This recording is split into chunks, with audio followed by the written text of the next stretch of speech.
বঙ্গোপসাগরে সৃষ্টি হওয়া নিম্নচাপটি আরও শক্তিশালী হয়ে এখন গভীর নিম্নচাপে পরিণত হয়েছে।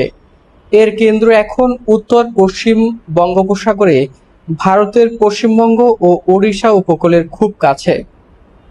আজ সোমবার সকালে আবহাওয়া অধিদপ্তর বিশেষ বিজ্ঞপ্তিতে জানিয়েছে, এই গভীর নিম্নচাপ আজ সন্ধ্যার দিকে ভারতের পশ্চিমবঙ্গ ওড়িশা উপকূল অতিক্রম করতে পারে। এর প্রভাবে ইতিমধ্যে চট্টগ্রাম, কক্সবাজার, মোংলা ও পায়রা এই 4 সমুদ্র বন্দরকে 3 নম্বর স্থানীয় সতর্ক সংকেত দেখাতে বলা হয়েছে। একই সঙ্গে দেশের সব নদী ও নৌবন্দরকে 1 নম্বর সতর্ক সংকেত দেখানো হয়েছে। আবহাওয়াবিদ মোহাম্মদ হাফিজুর রহমান জানিয়েছেন, নিম্নচাপটি ভারতের দিকে সরে যাচ্ছে, তাই বাংলাদেশে এর বড় ধরনের প্রভাব পড়ার সম্ভাবনা কম। তবে নিম্নচাপের প্রভাবে আজ থেকেই দেশের বিভিন্ন স্থানে বৃষ্টির পরিমাণ বাড়তে পারে। বিশেষ করে দক্ষিণ ও দক্ষিণ পূর্বাঞ্চলের উপকূলীয় জেলাগুলোতে বৃষ্টি বেশি হতে পারে। খুলনা, বরিশাল, চট্টগ্রাম ও কক্সবাজার অঞ্চলে মাঝারি থেকে ভারী বৃষ্টির সম্ভাবনা রয়েছে, তবে অতি ভারী বৃষ্টির সম্ভাবনা কম।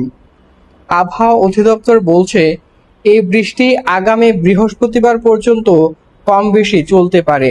এরপর বৃষ্টি ধীরে ধীরে কমে আসতে পারে। প্রসঙ্গত, চলতি মাসের 5 তারিখ থেকে শুরু হওয়া টানা বৃষ্টিতে রাজধানী ঢাকা ও বন্দরনগরী চট্টগ্রামের অনেক এলাকায় জলাবদ্ধতার সৃষ্টি হয়, রাস্তাঘাট তলিয়ে যায়, জনজীবন বিপর্যস্ত হয়। প্রবল বৃষ্টির কারণে দেশের অন্তত 9টি জেলায় বন্যা পরিস্থিতির সৃষ্টি হয়, নিজ এলাকা প্লাবিত হয় এবং অনেক জেলায় কৃষকের ফসলহানির খবর পাওয়া গেছে। আবহাওয়া অধিদপ্তর উপকূলীয় এলাকায় জেলেদের সমুদ্র যেতে নিষেধ করেছে। নদী ও সমুদ্রে চলাচলের সাবধানতা অবলম্বনের পরামর্শ দেওয়া হয়েছে। সংক্ষেপে বললে, গভীর নিম্নচাপের বড় ধাক্কা না থাকলেও আগামী কয়েকদিন বৃষ্টি ও জলাবদ্ধতা নিয়ে সতর্ক থাকতে হবে।